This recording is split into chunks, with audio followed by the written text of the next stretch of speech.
Dahsyatnya pengasihan Jolo Sutro.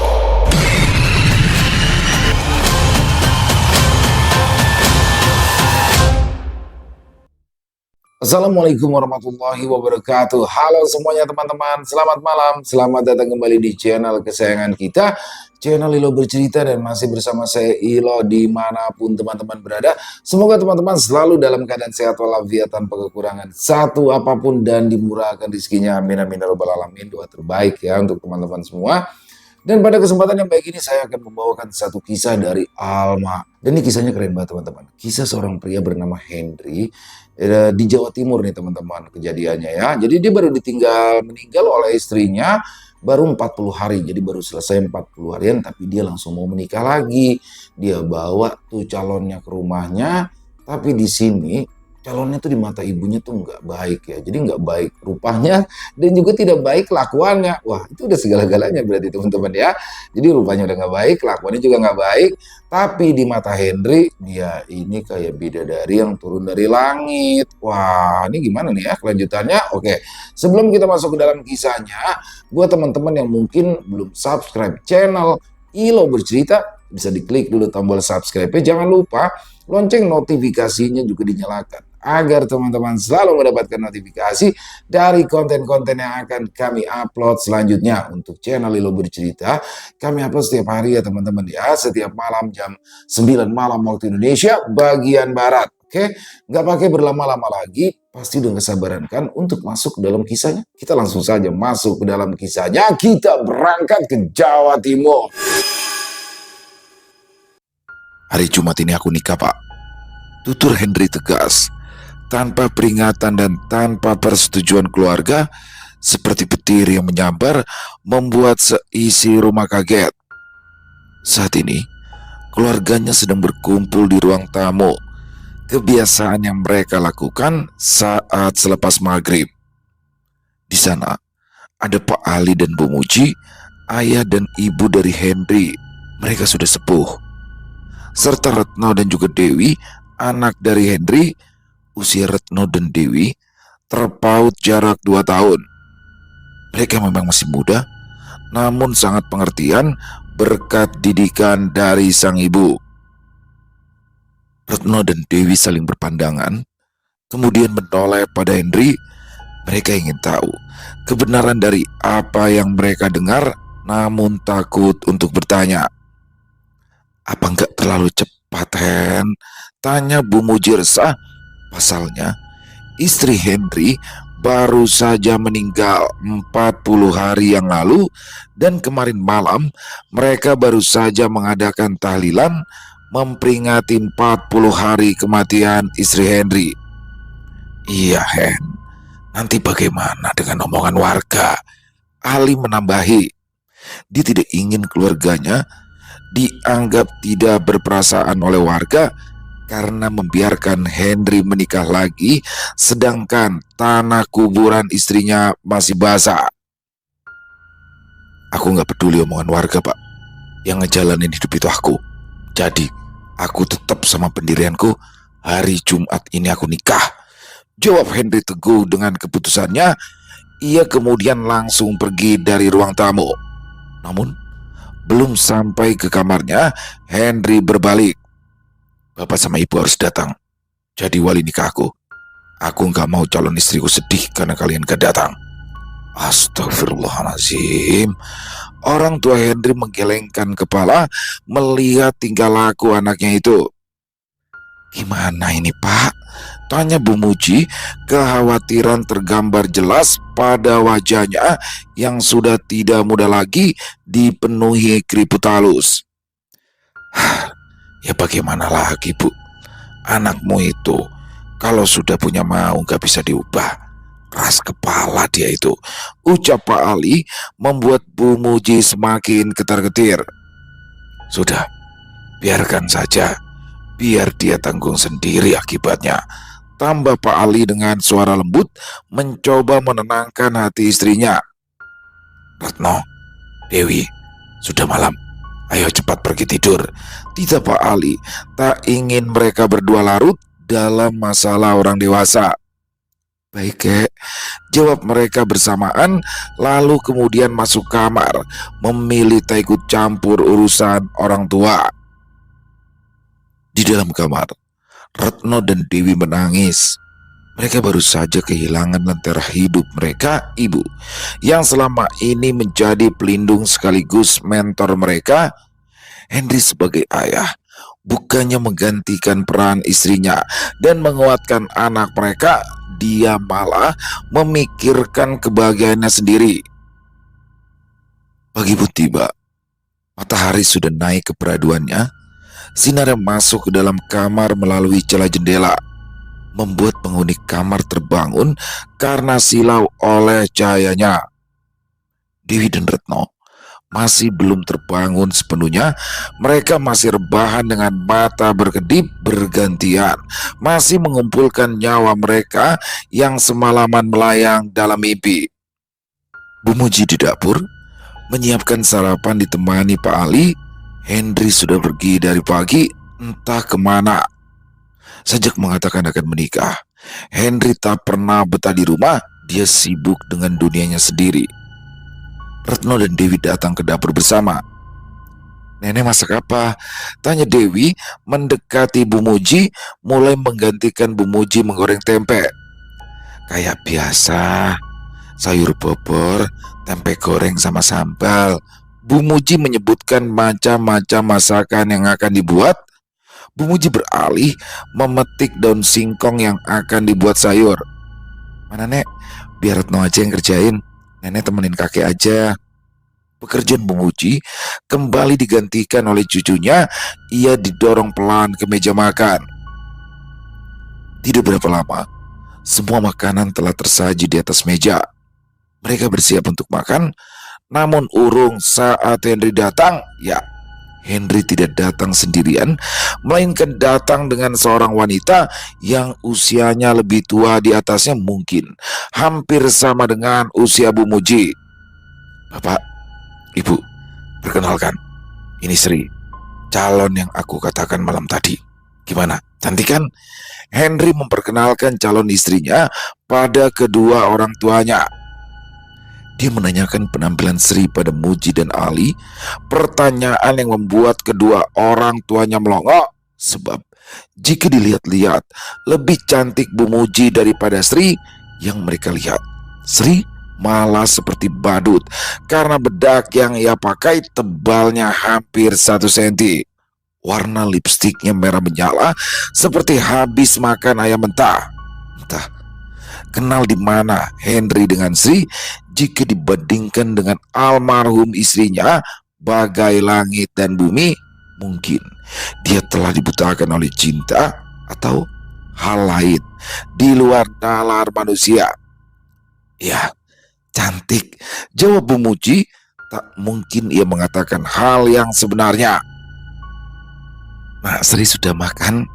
Kalau belum, ayo kita makan sama-sama."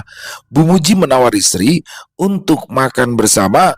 Meskipun tak setuju dengan keputusan Henry untuk menikahi Sri, namun ia tetap harus menjaga tata krama di mana mereka harus memuliakan tamu. Sri langsung saja duduk di samping Dewi tanpa sungkan. Ia meraih piring yang berada di depan Dewi, mengambil nasi dan lauk pauk mendahului tuan rumah dan memakannya dengan lahap seperti orang kelaparan. "Astagfirullahaladzim," seru mereka bersama dengan lirih, mengusap dada, merasa heran kepada Henry kenapa wanita seperti ini dipilih menjadi istri, berbanding terbalik dengan sikap almarhumah. Setelah makan, Sri pun tidak membantu beres-beres dan mencuci piring. "Suruh anakmu nyuci piring, Mas. Jangan lupa bikinin aku teh. Aku tunggu di depan." Sri memerintah Henry dengan seenaknya. Ia bersikap seolah-olah dia tuan di rumah ini. "Baik, Dek, tunggu aja di depan ya." Henry tidak keberatan dengan tingkah Sri yang semena-mena. Dia seperti orang yang terhipnotis menuruti dan memaklumi sikap Sri. "Dewi, kamu buatkan teh, antar ke depan," titah Henry. "Dan Retno, kamu bereskan ini semua," perintah Henry menunjuk ke arah tumpukan piring kotor. "Bapak, Ibu, Ayo kita ke depan. Kita akan membahas soal pernikahanku dengan Sri.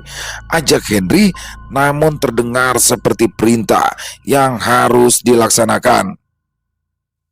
Tinggallah Dewi dan Retno di dapur. Mereka merasa kesal dengan ayahnya, Henry. Biasanya lembut dan tidak pernah memerintah anak dan kedua orang tuanya. Namun sekarang, ia sudah seperti kacung yang menurut pada perintah Sri. Dewi, kamu sadar gak sih? Kok ayah udah kayak orang kena hipnotis ya? Dia nurut banget sama bibi Sri. Bisik Retno takut tiba-tiba Henry masuk ke dapur. Ya kak, kirain aku aja yang ngerasa begitu. Dewi membenarkan perkataan Retno. Ya udah kak, aku antar ini dulu sebelum ayah marah, ucap Dewi mengangkat nampan berisikan beberapa cangkir teh lalu pergi mengantarkan ke ruang tamu. Di ruang tamu, Henry duduk di samping Sri, berhadapan dengan orang tuanya. Dulu, saat bersama dengan almarhumah, Henry akan menjaga jarak di depan orang tuanya. Namun sekarang, Henry sangat lengket sekali dengan Sri, padahal mereka belum menikah. Ya, Henry berubah dengan cepat, menjadi orang yang minim tata krama. Dewi datang membawakan nampan berisikan teh. Setelah meletakkan tehnya, Dewi membawa nampan kembali ke dapur. Pak Ali dan Bu Muji menunggu Henry untuk bicara, namun Henry tak kunjung membuka percakapan. Dia malah asyik bermesraan dengan Sri. Pak Ali menghela nafas panjang. Sebagai orang tua, ia harus memperbaiki semua kesalahan Henry agar tak terjerumus ke dalam jurang kemaksiatan yang menyesatkan. Dia kemudian menyikut sang istri agar membuka suara. Begini nak Sri, bukannya kami ingin menggurui, tapi lebih baik pernikahan kalian itu ditunda dulu sampai peringatan 1 tahun kematian almarhumah istri Henry. Saran Bu Muji dengan lembut menasehati, seperti seorang ibu menasehati anaknya sendiri, tak ingin membuat Sri sakit hati karena ucapannya. Loh, kok gitu? Ya nggak bisa dong. Orang udah mati ngapain ditunggu lagi? Aku ini udah lama ya nungguin Mas Henry, jawab Sri dengan emosi meluap-luap, kemudian menutup mulutnya dengan tangan. Matanya melotot, pasalnya tanpa sengaja ia memberitahu bahwa dia telah mengincar Henry sebelum istrinya mati. Bu Muji dan Pak Ali mengernyit kala mendengar perkataan Sri yang tidak sopan berbicara dengan nada tinggi di depan mereka. Hal yang tidak pernah dilakukan oleh almarhumah Sari, apalagi perkataannya yang terakhir membuat mereka bertanya-tanya. Maksudnya bagaimana ya nak Sri? Ingin menikah dengan Henry semenjak Sari masih ada? Tanya Bu Muji hati-hati. Maksud saya hal baik kan harus disegerakan. Ya jangan menunggu terlalu lama dong, supaya nggak jadi fitnah. Kelakar Sri mencari alasan yang paling masuk akal. Dia menyadari bahwa orang tua Henry mulai curiga padanya. Mungkin dengan mengatakan soal agama, orang tua Henry akan menyegerakan pernikahannya dengan Henry. Mereka orang yang begitu taat. Benar juga sih Pak. Lalu bagaimana ini ya? Bu Muji membenarkan perkataan Sri. Dia memandang Pak Ali dengan raut penuh kecemasan, seolah bertanya, keputusan apa yang harus diambil? Apa harus segera dinikahkan untuk menghindari fitnah, atau dinikahkan tapi mereka harus mendengarkan cemoohan warga karena Henry menikah saat makam istrinya masih basah?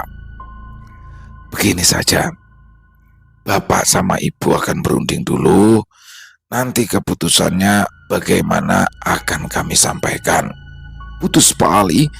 Ia mengambil jalan tengah, tak ingin gegabah mengambil keputusan karena ini juga menyangkut kebahagiaan cucu-cucunya. Jangan lama-lama Pak. Aku ini gak sanggup kalau harus berjauhan dengan Dek Sri terlalu lama, keluh Henry sambil menggenggam tangan Sri dan saling berpandangan seperti anak ABG yang mabuk kasmaran. Bu Muji dan Pak Ali bergidik ngeri melihat kelakuan Henry yang berbeda, seperti bukan anak mereka yang biasanya dewasa. Baik, kalau begitu Bapak sama Ibu ke dalam dulu ya. Pamit Pak Ali, lalu berdiri masuk ke dalam diikuti Bu Muji di belakangnya, meninggalkan Sri dan Henry berdua. Aku pasti akan segera menikahimu, Dek. Aku akan membujuk orang tuaku. Bagaimanapun caranya agar bisa bersatu denganmu. Janji Henry, ia ingin Sri percaya padanya dan tidak meninggalkannya. Bagi Henry, Sri adalah segalanya. Ia tak bisa bernafas tanpa adanya Sri di matanya. Sri bagaikan bidadari yang turun dari langit. Ia takut jika dirinya telat sedikit saja menikahi Sri, maka Sri akan direbut orang lain. Cinta Henry begitu besarnya kepada Sri. Iya mas, aku percaya kok sama kamu, kata Sri yang membuat Henry berbunga-bunga. Ya sudah dek, ayo mas antar pulang, tawar Henry. Pasalnya urusan mereka di rumahnya sudah selesai, jadi ia akan mengantar Sri pulang. Namun Sri hanya diam. Dia cemberut seperti anak kecil yang tak ingin diajak pulang. Loh, kenapa dek?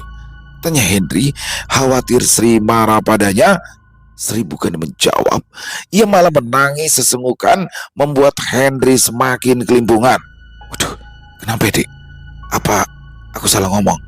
Ayo bilang dong dek, jangan nangis kayak gini. Mas nggak ngerti. Berundung Henry yang menuntun Sri untuk menghadap padanya. Ia memegangi kedua lengan Sri, meminta Sri untuk berbicara. Kamu ngusir aku ya mas? Aku kan pengen tinggal di sini, jawab Sri. Ia memasang wajah sedih. Baik-baik, mulai sekarang kamu boleh tinggal di sini, putus Henry tanpa menunggu pendapat orang tuanya. Beneran mas? Makasih ya, ujar Sri, senyum bahagia terbit di bibirnya yang merah menyala.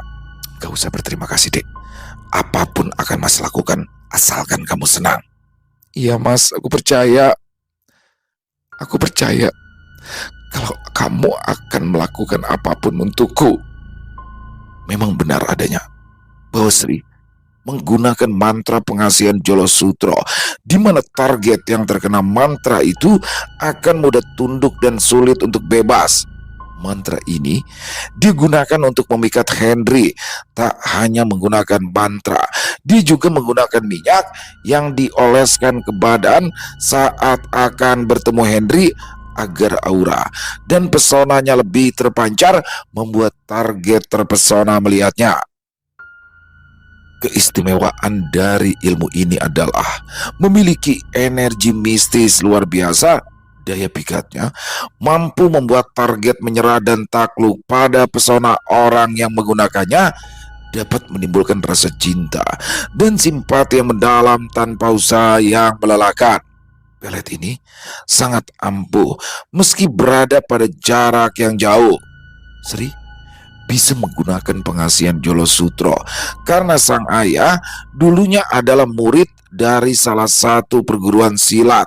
Mendapatkan mantra Jolo Sutro dari sang guru yang diperintah menggunakan untuk membantu sesama dalam hal kebaikan. Namun Sri dan ayahnya malah menggunakannya untuk menaklukkan Henry agar mau menuruti segala perintah dan keinginannya. Ayo dek, aku antar ke kamar ya, ajak Henry yang langsung dijawab panggukan oleh Sri. Mereka berjalan berdampingan menuju kamar Henry. Namun saat Henry membuka pintu dan Sri belum sempat masuk, Bu Muji memergoki mereka. Loh, kalian ini mau ngapain? Tanya Bu Muji tiba-tiba dengan suara lantang, membuat Sri dan Henry berjengit kaget. Tanya itu, Pak Ali, Retno dan Dewi yang ada di dapur juga bisa mendengar suara Muji. Mereka langsung datang ke tempat asal suara. Di sana mereka melihat Sri berada di depan kamar bersama Henry. Ada apa sih Bu? Kenapa teriak-teriak? Tidak enak kalau didengar tetangga, tegur Pak Ali saat sudah sampai di hadapan istrinya. Ini loh Pak, coba lihat Henry. Dia itu mau membawa si Sri masuk ke dalam kamar, papar Bu Muji, membuat Retno, Dewi dan Ali melihat ke arah Henry dan Sri bersamaan. Astagfirullahaladzim. Mereka bersamaan beristighfar melihat kelakuan Henry yang sudah melampaui batas.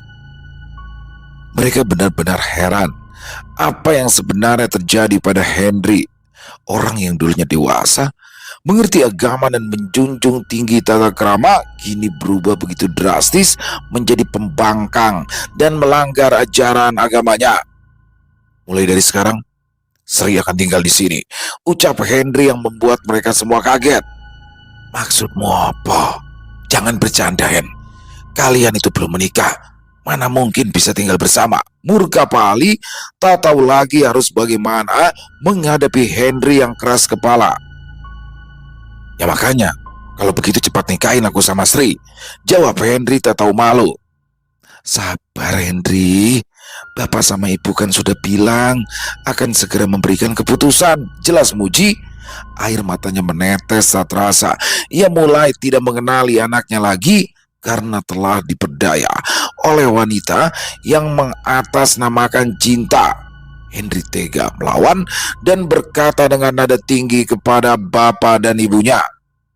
Kelamaan Bu, aku ini gak bisa jauh-jauh dari Sri, teriak Henry. Henry, istighfar, tegur Bu Muji.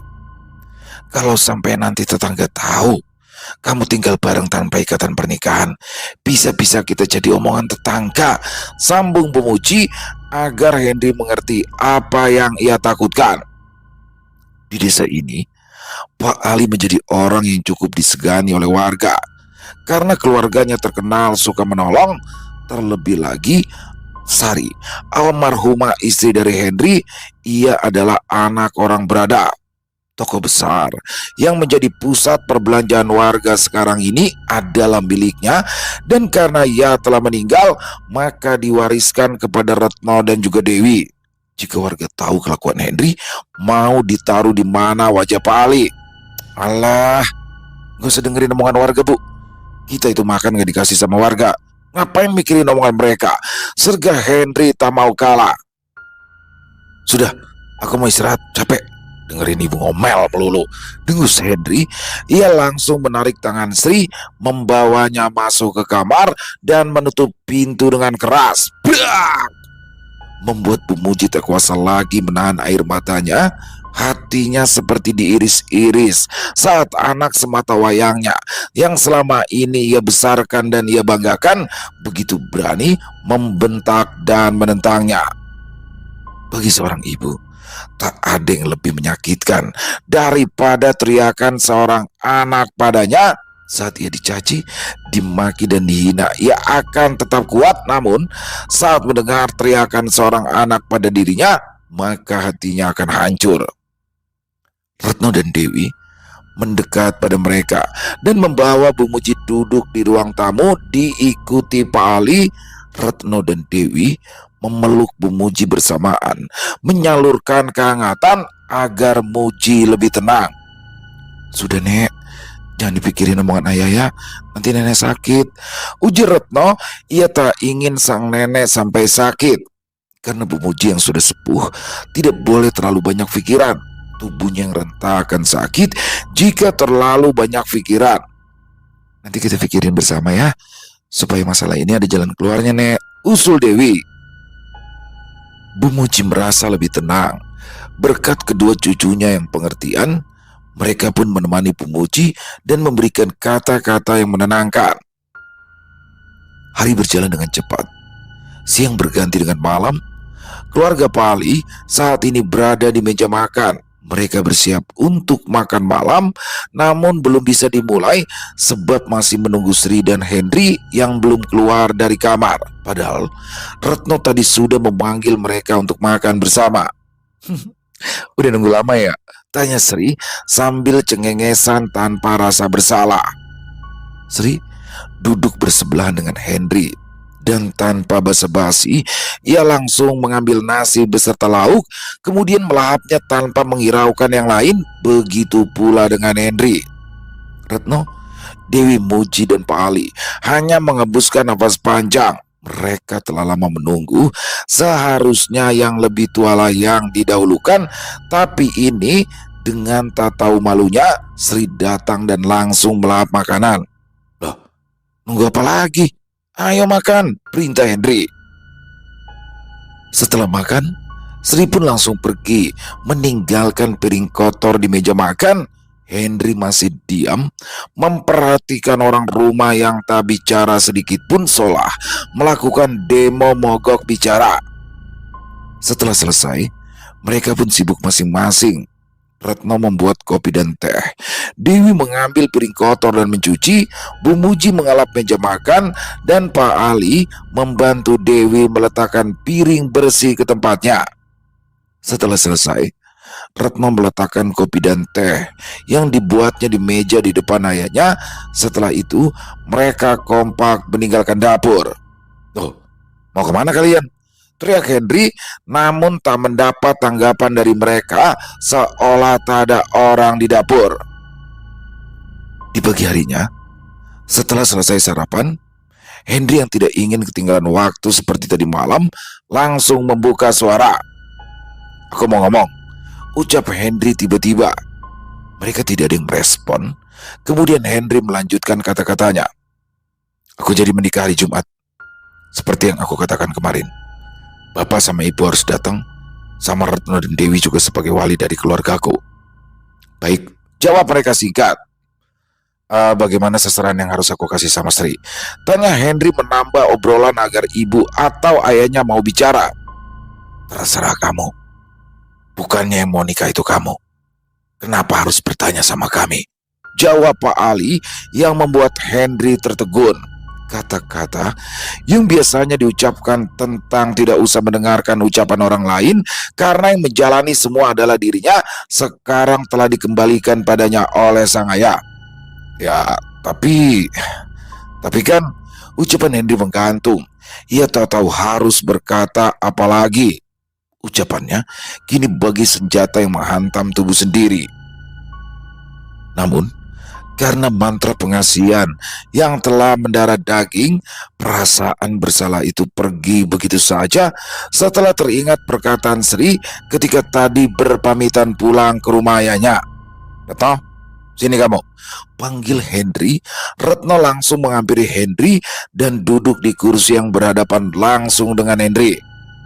"Dewi, kamu juga sini," imbu Henry membuat Retno, Dewi, Pak Ali, dan Bu Muji bertanya-tanya apa yang akan Henry lakukan. Dewi duduk di sebelah Retno, menunggu Henry mulai bicara. "Buka kalung sama gelang kalian," perintah Henry, membuat Retno dan Dewi kaget dan langsung menyentuh barang mereka. Pasalnya, kalung yang dipakai Retno dan gelang yang dipakai Dewi adalah peninggalan dari ibu mereka. Barang inilah yang membuat mereka merasa tetap dekat dengan Sari saat mereka merindukan ibunya. "Nggak bisa ya," jawab mereka bersamaan. "Loh, kenapa tidak? Itu kan milik Sari. Ayah ingin menjadikannya seserahan untuk Sri. Dia menginginkan kalung dan gelang itu sebagai seserahan," tukas Henry. Bu Muji yang mendengarnya langsung mendidih darahnya. Dia bisa diam jika hanya dirinya yang disakiti, namun ia tak terima jika Henry menyakiti cucunya itu. "Maksud kamu apa, Henry? Itu memang milik Sari, dan Sari telah meninggal. Jadi ya sekarang milik anak-anak. Jadi jangan kamu pakai untuk seserahan pada Sri," peringat Bu Muji. Pokoknya aku nggak mau tahu. Barang itu aku yang beli. Jadi cepat buka, atau ayah yang paksa buka," perintah Henry dengan suara lantang, membuat Dewi dan Retno kaget. Mereka tak kuasa lagi menahan air mata. Apa mereka harus menyerahkan barang yang mereka miliki sebagai peninggalan ibu mereka? "Kamu memang sudah gila, Henry," teriak Muji. Tiba-tiba saja, dar, suara petir menggelegar di siang yang begitu cerah membuat seisi rumah kaget. Ya, memang aku udah gila. Kenapa? Aku nggak peduli ibu mau bilang apa. Yang penting sekarang, aku mau gelang sama kalung itu, teriak Henry. Ia tetap kekeh pada keinginannya. "Cepat buka," sambung Henry. Dia memandang anak-anaknya dengan tatapan tajam, membuat mereka ketakutan. "Jangan, Henry," ucap paling geram. Retno dan Dewi melepaskan kalung dan gelang mereka dengan tangan gemetar. Air mata mereka terus mengalir. "Maaf, Bu," gumam Dewi dan Retno ketika berhasil membuka galung dan gelang mereka. Henry langsung merebut barang itu dengan kasar. Apa nggak dari tadi sih? Pakai harus dipaksa segala. Geram Henry. Jangan Henry, ini milik cucuku, teriak Bu Muji. Ia berusaha mencegah Henry, namun Henry malah mendorong Bu Muji. Untung saja berhasil ditahan oleh Pali. Apa sih Bu? Cuma kalung sama gelang juga, ucap Henry enteng, kemudian meninggalkan mereka. Benar-benar gila kamu Henry, teriak Pali. Mereka duduk bersama di ruang tamu. Retno, Bu Muji dan Dewi masih menangis. Mereka benar-benar sedih. Peninggalan Sari sekarang telah diberikan pada orang lain, membuat mereka merasa bersalah pada Sari karena tak bisa menjaganya. Hari pernikahan Sri dan Henry pun tiba. Pernikahan yang seharusnya dipenuhi dengan rasa bahagia kini menjadi pernikahan yang dipenuhi kesedihan. Mereka berangkat bersama dengan Henry. Tak ada percakapan di antara mereka. Sesampainya di rumah Sri, mereka benar-benar terperangah. Henry memang sudah gila. Dia mendekor rumah Sri dengan hiasan yang sangat mahal. Dan saat tiba di dalam, banyak makanan yang tertata rapi, dari makanan berat, makanan ringan, dan minuman yang memenuhi meja hidangan. Baju pengantin Sri yang dipakai berharga puluhan juta. Saat selesai ijab kabul, tamu pun berdatangan untuk menyalami mempelai.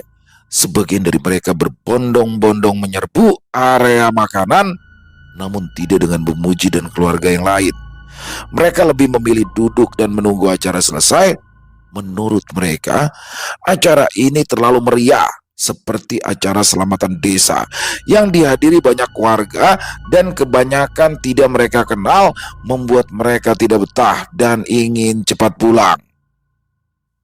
Mereka tidak pernah dimintai pendapat, hanya harus menerima. Padahal semua biaya yang dikeluarkan Henry semua adalah hasil dari pendapatan toko yang diminta secara paksa oleh Henry pada Dewi dan Retno. Dia tahu anaknya akan menurut.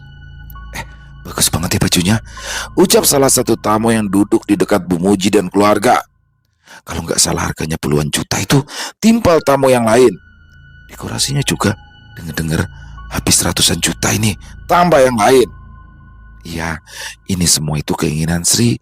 Dan yang paling gila, suaminya itu nurutin keinginannya tanpa komentar. Benar-benar nurut deh Pak, kata Sri, ucap salah satu tamu dengan begitu bangga.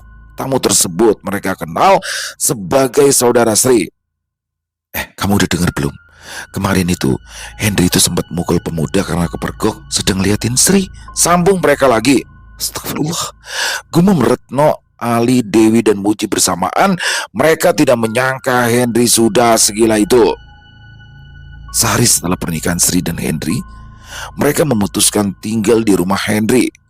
Kelakuan Sri semakin tidak terkontrol dan semena-mena. Seperti hari ini, setelah makan siang, Retno dan Dewi baru saja selesai mengerjakan pekerjaan rumah. Retno, Dewi, cepat sini, panggil Sri. Iya Bu, jawab mereka bersamaan saat sudah sampai di depan Sri. Retno, pijitin tangan saya. Dewi kaki, perintah Sri sambil menunjuk tangan dan kakinya. Mereka saling berpandangan, salah saling bertanya, apa harus mereka lakukan? Loh, kenapa masih diem? Ayo, cepet, ulang Sri. Dengan berat hati, mereka melakukannya. Beberapa waktu kemudian, Bu Muji datang dari pasar masih dengan belanjaannya. Dia masuk rumah dan melihat cucunya memijati Sri yang di rumah kerjanya hanya ongkang-ongkang kaki sebagai seorang nenek. Ia tak terima. Sedang apa kalian? Tanya Bu Muji dengan nada tinggi. Ayo bangun. Siapa yang suruh kalian mijat dia? Muji membantu Retno dan Dewi bangun. Retno dan Dewi hanya diam tak menjawab. Aku yang nyuruh mereka. Kenapa? Jawab Sri sambil berkacak pinggang. Henry yang sedang pusing menghitung uang pendapatan toko bulan ini yang banyak dipakai untuk keperluan pernikahan mewahnya dengan Sri, mendengar keributan dari luar. Ia langsung keluar dari kamar. Saat Bu Muji akan menyahuti perkataan Sri, Henry datang menyela. Ada apaan sih? Henry, didik istrimu dengan baik. Jika tidak bisa bekerja di rumah, paling tidak jangan menjadikan cucuku sebagai babu, cacar Bu Muji. Kesabarannya benar-benar sudah habis. Loh, Aku kan cuma nyuruh mereka micit, Mas. Tutur muji. Ibu dengar kan, Bu? Gak usah lah, Bu, dibuat besar begini. Lagian mereka juga mau kan. Protes Henry membuat Bu Muji semakin panas. Terserah kamu saja. Ayo anak-anak, masuk. Putus Bu Muji, ia malas berdebat. Dah, biarin aja. Jangan pikirin mereka, Mas. Lebih baik kamu fokus sama aku aja, ucap Sri membawa Henry duduk di kursi dan bermanja-manja. Mas, aku pingin baju ini. Tunjuk Sri pada ponsel pintarnya yang memperlihatkan deretan baju dengan harga mahal. Ya beli dong, Dek. Tinggal beli juga, usul Henry. Ini sudah yang keberapa permintaan Sri dituruti oleh Henry. Tadi pagi sudah datang 5 paket yang isinya baju, tas, make up, sepatu, dan spray yang harganya fantastis. Henry tak bisa mengatakan tidak saat ia mendengar rengekan dari Sri. Seperti saat ini, Sri meminta persetujuan membelikan barang untuk saudara dan juga ayahnya. Saudaraku akan nikah. Aku ingin kamu biayain, ucap Sri. Keinginannya sudah mulai gila. Namun Henry mengangguk begitu saja. Aku mau renovasi rumah Bapak, boleh kan? Pertanyaan yang kesekian kali dikeluarkan oleh Sri dengan pengeluaran uang yang banyak, dan ini juga mendapat persetujuan dari Henry. Sementara itu Retno dan Dewi mendapat pengaduan dari pegawai di toko bahwa barang banyak yang habis dan uangnya dipakai semua oleh Henry. Mereka langsung mendatangi Henry.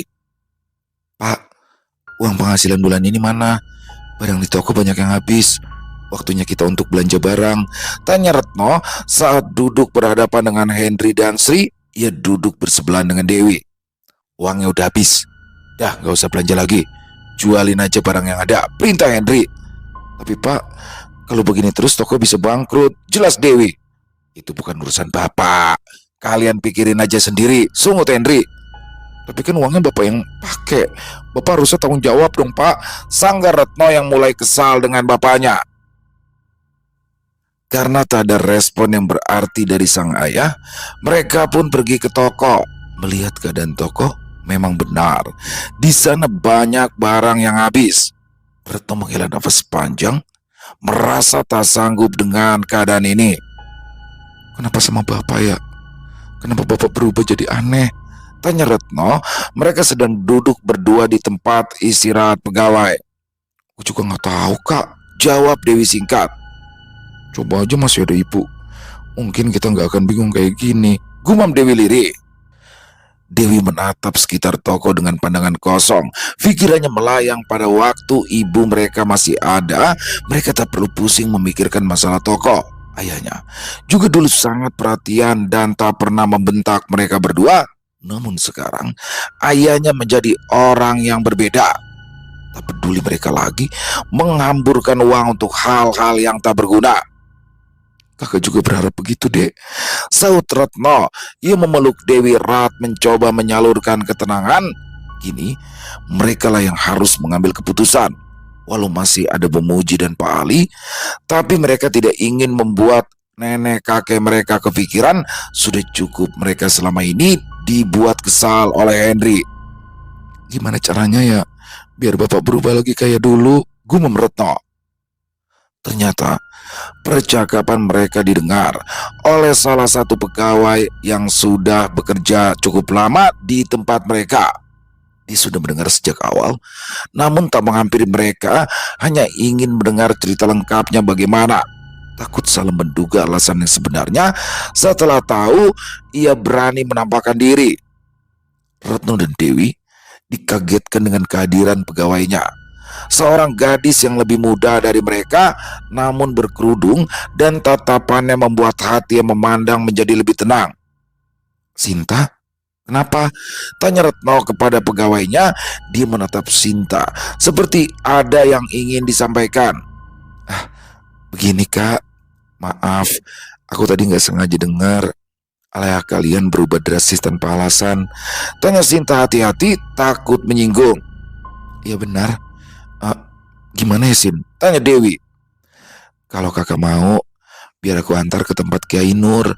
Dari ciri-ciri yang aku dengar, sepertinya ayah kalian terkena pelet deh, beber Sinta. Dewi dan Retno saling berpandangan, lalu mengangguk bersamaan pada Sinta. Baik, antar aku sama Dewi ke sana, sahut Retno. Mereka pun segera pergi ke tempat Kiai Nur. Sesampainya di sana, Sinta memperkenalkan Dewi dan Retno sebagai teman. Ia juga menyampaikan tujuan mereka datang ke sana. Saat tahu cerita keseluruhannya, wajah Kiai Nur langsung berubah menjadi tegang. Gunakan bacaan ini saat sore dan malam hari. Usahakan keluarga melakukan sholat malam. Baca surah Al-Ikhlas 3 kali, Al-Falaq 3 kali, dan Anas 3 kali secara rutin setiap hari. Pesan Kiai Nur menyebutkan beberapa surat agar diamalkan. Baik Pak Kiai, apa ya saya akan kembali baik-baik saja? Tanya Retno ingin memastikan nasib sang ayah. Yang menentukan takdir manusia itu hanya Yang Maha Kuasa. Kita hanya bisa berusaha dan berdoa. Semoga saja usaha kita ini mendapatkan hasil yang seperti kita inginkan. Terang Kiai Nur panjang lebar. Baik Kiai, kalau begitu kami pamit undur diri. Pamit Retno. Assalamualaikum. Waalaikumsalam, jawab Kiai Nur menatap kepergian mereka dengan pandangan penuh arti, menghela nafas panjang, kemudian menggelengkan kepala. Sinta kembali ke toko, sedangkan Dewi dan Retno langsung pulang. Retno, Dewi, Pak Ali dan Bumbuji berkumpul di ruang tengah tanpa kehadiran Sri dan Hendri. Semenjak tadi siang, mereka berdua keluar dan belum pulang. Nek, tadi siang aku pergi ke rumah seorang kiai. Ngapain? Kalian mau belajar ngaji, Dok? Bukannya kalian sudah bisa ngaji? Kalian dulu waktu kecil kadang ngaji di masjid, cecar Bumuji yang diangguki oleh Pak Ali. Bukan untuk belajar ngaji, Nek, Kek. Jelas Dewi. Ya terus untuk apa, Dok? Tanya Pak Ali tak sabaran. Ia dan Muji sangat penasaran. Sinta, pegawai kita itu ngajak aku sama Dewi untuk menanyakan keadaan Bapak.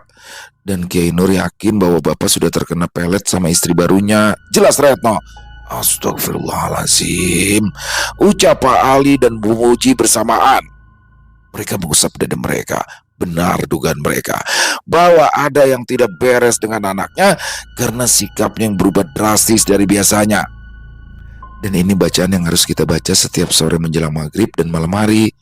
Kita juga harus melakukan sholat malam setiap hari secara rutin untuk menggugurkan mantra pelet yang sudah melekat pada tubuh Bapak. Jelas Dewi sambil menunjukkan bacaan yang diberikan oleh Kiai Ali. Demi keselamatan anakku, aku akan melakukan semua ini dengan sungguh-sungguh, batin Bu Muji. Ayo kita lakukan bersama, ajak Pak Ali diikuti oleh yang lain. Sejak saat itu, mereka lebih rajin beribadah, tak pernah meninggalkan sholat 5 waktu. Mereka juga melaksanakan sholat malam bersama. Keadaan toko yang semula hampir bangkrut kini semakin hari semakin membaik. Namun, keadaan Hendri makin parah. Dia jarang mau makan, selalu saja memanggil-manggil nama Sri. Sri juga selama 1 minggu ini tidak menampakkan diri, entah kemana tak ada kabar.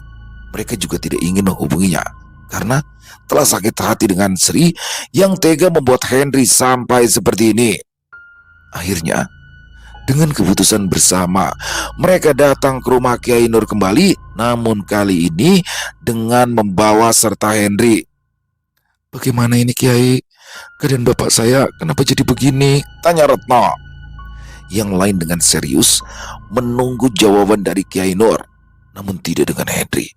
Ia tak mau diam, bingung, mencari dan memanggil-manggil nama Sri berulang-ulang. Maaf Bapak, Ibu. Dengan berat hati saya sampaikan, keadaan bapaknya ini sudah tidak tertolong karena ini sudah terlalu lama. Jelas Kiai Nur. Bu Muji dan yang lain mendengar semua langsung lemas. Mereka merasa kasihan dengan nasib dari Hendri. Namun mereka mencoba tegar dan berjanji akan tetap merawat Hendri dengan baik. Baik Pak Kiai, kalau begitu terima kasih. Kami permisi. Assalamualaikum. Pamit Pak Ali dan yang lainnya. Ya sama-sama. Waalaikumsalam, jawab Kiai Nur, kemudian mengantar keluarga Muji sampai ke pintu. 1 bulan berlalu. Keadaan Henry semakin lama semakin parah. Bukan hanya berteriak memanggil nama Sri, tapi ia sekarang juga suka mengamuk, melemparkan barang pada orang-orang yang berada di dekatnya. Pernah satu kali, Henry keluar rumah dan mengamuk saat menemukan seorang pemuda. Ia menuduh pemuda itu membawa Sri pergi. Henry membuat pemuda itu babak belur dan harus dilarikan ke rumah sakit. Dengan segala pertimbangan, keluarga pun memutuskan membawa Henry ke rumah sakit jiwa. Tujuan mereka agar Henry bisa mendapatkan perawatan yang lebih baik. Setiap harinya, mereka datang menjenguk Henry bersama-sama, membawakan makanan kesukaan Henry, bercerita masa lalu yang menyenangkan, berharap Henry akan pulih. Semua itu berjalan hingga 1 bulan. Mereka pikir Henry akan membaik, namun saat pagi mereka mendengar kabar Henry bundir dengan menggunakan serpian kaca yang ia dapat setelah memecah kaca jendela. Dari keterangan suster, mereka sempat mendengar Henry meraung dan memecahkan semua barang. Henry dimakamkan di samping makam Sari. Mereka mencoba menerima semua dengan lapang dada. Setelah beberapa hari kematian Henry, keluarga memuji mendapatkan kabar bahwa Sri dan juga ayahnya yang menjadi dukun telah menjadi gila dan sering berkeliaran di jalan seperti gelandangan. Mereka berpikir mungkin sini semua akibat dari perbuatan mereka yang telah membuat Henry gila hingga kehilangan nyawanya. Selesai. Wow, luar biasa kisah dari Alma. Waduh, ini keren ya kisahnya. Jadi apa ya, memberikan warna yang baru nih di channel Ilo Bercerita, bagaimana seorang Henry terhipnotis nih. Dia ngelihat Sri, kalau digambaran dalam kisahnya barusan itu umurnya hampir sama kayak ibunya. Terus bedak katanya 1 senti, senti tebal ya teman-teman ya, dikerok bisa tuh berarti. Oke, kalau muka mungkin nggak inilah ya, karena cantik itu relatif ya. Dan di sini bagaimana kelakuannya nih, wah udah nggak ada adab. Belum nikah aja udah mau nginep di situ, habis makan nggak mau cuci piring, pokoknya segala macam. Ternyata Sri, calon istri dari Henry ini memiliki pengasihan Jolo Sutro, jadi pelet ya ini teman-teman, berarti bentuknya pelet ya, sehingga Henry itu dibutakan. Jadi dia ngelihatnya ya benar-benar kayak bidadari turun dari langit. Padahal mah nggak tahu ya, jatuh dari langit mungkin ya, jadinya begitu. Nggak bercanda. Jadi akhirnya anak dari Henry, yaitu Retno dan Dewi, datang ke rumah Kiai. Sama Kiainya dikasih amalan, dikasih bacaan, sehingga membuat si Sri yang sudah memberikan pengasihan Jolo Sutro itu akhirnya cabut dari situ. Tapi ternyata Henry karena sudah terlalu lama menurut Pak Kiai tidak bisa ditolong lagi, sehingga ia akhirnya kehilangan kewarasannya sampai akhirnya meninggal dunia. Dan ternyata Sri sekaligus ayahnya yang memang udah ngincer Henry dari lama mengalami nasib yang sama. Ini luar biasa ya. Mari kita ambil hikmah baiknya dari kisah barusan dan dibuang yang buruk-buruknya. Tapi jujur ya, kalau menurut saya pribadi nih, orang tuanya Henry nih agak-agak telat ya menyadari hal tersebut. Harusnya kalau dia melihat anaknya ini dari awal udah nggak beres, ya paling tidak dia inilah ya, coba cari ustadz kah, kiai kah, atau enggak ngobrol sama sahabatnya. Karena kan orang tua, pasti orang tua tuh linknya banyak. Ceritakanlah keanehan yang terjadi sama anaknya. Kecuali memang si anak ini dari dulunya emang modelannya begitu. Ini kan enggak, anaknya dulu baik, sopan, ramah, tiba-tiba berubah jadi begitu. Ya, semoga bisa menjadi pelajaran buat kita semua dan dibuang aja yang buruk-buruknya ya. Buat Alma, terima kasih atas kisahnya. Ditunggu lagi kisah-kisah selanjutnya. Dan semoga kisah barusan menghibur teman-teman semua ya, para pecinta penikmat horor misteri, lebih khususnya lagi pada para subscriber channel Ilo Bercerita. Buat teman-teman yang punya pendapat lain, yang punya komentar lain, bisa menuliskan di dalam kolom komentar. ataupun hanya sekedar saling menyapa, silakan. Insya Allah kami akan menjawabnya satu persatu. Buat yang suka dengan videonya bisa diklik tombol like atau tombol jempolnya. Boleh juga membantu di-share ya link videonya ini ke teman-teman yang lain agar juga ikut merasa terhibur. Di akhir kata, saya Ilo mengucapkan permohonan maaf apabila mungkin dalam pembawaan kisahnya barusan ada kata-kata saya yang salah ataupun ada kata-kata saya yang mungkin kurang berkenan di hati teman-teman semua. Saya mohon dibukakan pintu maaf yang seluas-luasnya. Sampai berjumpa lagi di konten-konten kami selanjutnya yang pasti tidak kalah serunya, yang pasti tidak kalah horornya. Masih bersama saya Ilo di channel Ilo Bercerita. Salam sehat, sukses selalu untuk kita semua. Wassalamualaikum warahmatullahi wabarakatuh.